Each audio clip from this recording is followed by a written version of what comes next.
Okay.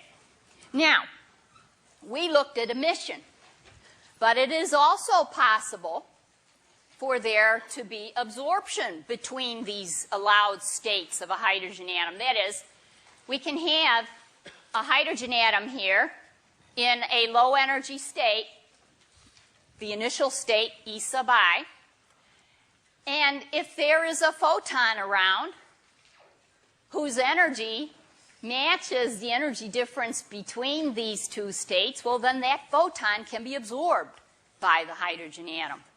Okay? So again, the energy of that photon has to be exactly the difference in energy between those two states. It can't be a little larger. If it's a little larger, hey, that photon isn't going to be absorbed. That's important. That's the quantum nature, again, of the hydrogen atom.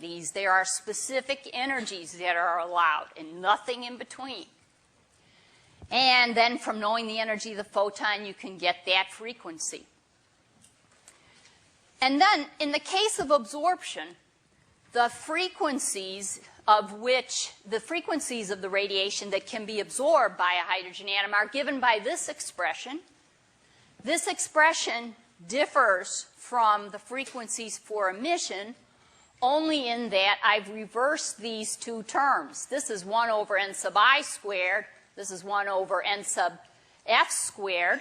I've reversed them so that you come out with a frequency that is a positive number. Frequencies do have to be positive, all right? Okay, so we've got two different expressions here for the frequency, depending on whether we're absorbing a photon or we're emitting a photon. All right? Okay, questions? There. Can you explain permittivity again? Epsilon naught?